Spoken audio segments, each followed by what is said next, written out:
আর কংগ্রেসের প্রথম প্রার্থী তালিকা প্রকাশ। 284 আসনে প্রার্থী ঘোষণা করলো কংগ্রেস। বহরমপুরে কংগ্রেস প্রার্থী অধীর রঞ্জন চৌধুরী। লোকসভা নির্বাচনে হারতে হয়েছিল বহরমপুরের দীর্ঘদিনের সাংসদ অধীর রঞ্জন চৌধুরীকে। আর এবার বিধানসভা নির্বাচনে বহরমপুর কেন্দ্র থেকে প্রার্থী অধীর। মালতীপুরের প্রার্থী মৌসুম নূর। চাকুলিয়ার প্রার্থী আলী ইমরান রামজ ওরফে ভিক্টর। ভবানীপুরের প্রার্থী প্রদীপ প্রসাদ। নন্দীগ্রাম থেকে লড়ছেন যুব কংগ্রেস নেতা শেখ জরিয়াতুল হোসেন। বালিগঞ্জ কেন্দ্রে সোমেন মিত্রের ছেলে রোহন মিত্রকে প্রার্থী করেছে কংগ্রেস। রাসবিহারীতে কংগ্রেস প্রার্থী আশুতোষ চট্টোপাধ্যায়।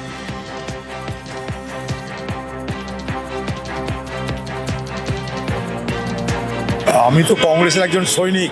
কংগ্রেসের দুঃসময়ে আমাকে বলা হয়েছে, আমি মনে করি যে সৈনিকের দায়িত্ব দুঃসময়ে দলের পাশে থাকা।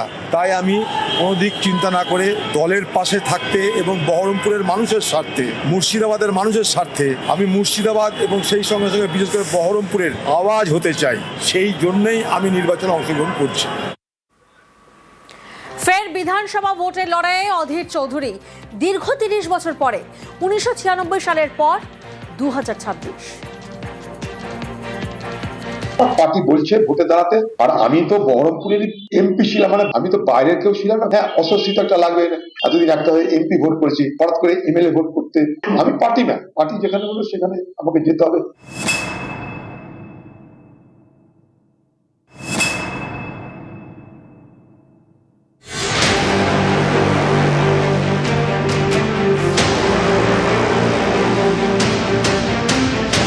দল এখনো ঘোষণা করেনি, কিন্তু অধীর চৌধুরী নিজেই জানিয়ে দিলেন এবার বিধানসভা ভোটে তিনি লড়বেন এক সময়ের দুর্গ বহরমপুর থেকে।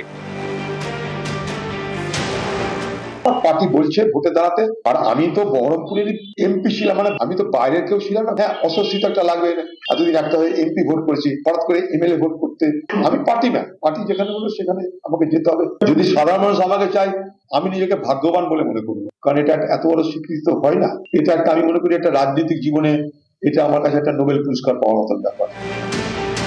অধীর চৌধুরী নবাবের মাটিতে একসময়ের ডাকাবুকো নেতা। 1996 সালে মুর্শিদাবাদের নবগ্রাম থেকে প্রথম বিধানসভা ভোটে লড়েন। সিপিআইএম এর মুজাফফর হোসেনকে 20,000 ভোটে হারিয়ে বিধায়ক হন। 1999 বহরমপুর লোকসভা থেকে জিতে সাংসদ হন। তারপর থেকে আর পেছন ফিরে তাকাননি। পরপর 5 বার বহরমপুর থেকে সাংসদ। একসময় বহরমপুর মানেই ছিলেন অধীর চৌধুরী। তাল কাটে 2021 বহরমপুর আসনে যেতেন বিজেপির সুব্রত মৈত্র। 24 বহরমপুর লোকসভা কেন্দ্রে অধীর চৌধুরী হেরে যান তৃণমূলের ইউসুফ পাঠানের কাছে। কিন্তু বহরমপুর বিধানসভায় প্রায় 7,000 ভোটে লিড ছিল বাম কংগ্রেস জোটের। এবার একলা চলার পথে কংগ্রেস। বহরমপুরে বিজেপি প্রার্থী করেছে সুব্রত মৈত্রকে, তৃণমূল প্রার্থী করেছে নারুগোপাল মুখোপাধ্যায়কে, আর কংগ্রেস প্রার্থী অধীর চৌধুরী। পার্টি বলছে ভোটে দাঁড়াতে। আর আমি তো বহরমপুরের এমপি ছিলাম, মানে আমি তো বাইরের কেউ ছিলাম না। হ্যাঁ, অস্বস্তি একটা লাগবে। এতদিন একটা হয়ে এমপি ভোট করেছি, হঠাৎ করে এমএলএ ভোট করতে আমি পার্টি না। পার্টি যেখানে বলবো সেখানে আমাকে যেতে হবে। নিউজ 18 বাংলা। আর যে ছবি এই মুহূর্তে আপনারা দেখছেন মালদার চাঁচল, সেখানে রীতিমতো বিক্ষোভ, ভাঙচুর, আগুন পর্যন্ত ধরিয়ে দেওয়া হয়। কংগ্রেসের প্রার্থী তালিকা ঘোষণা হতেই তুমুল বিক্ষোভ চাঁচলে। চাঁচলের কংগ্রেস প্রার্থী করা হয়েছে প্রাক্তন বিধায়ক আসিফ মেহবুবকে।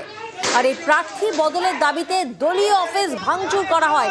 যে ছবি আপনারা দেখছেন মালদার চাঁচলে, সেখানে প্রার্থী বিক্ষোভ, ভাঙচুর, আগুন ধরিয়ে দেওয়া হয়।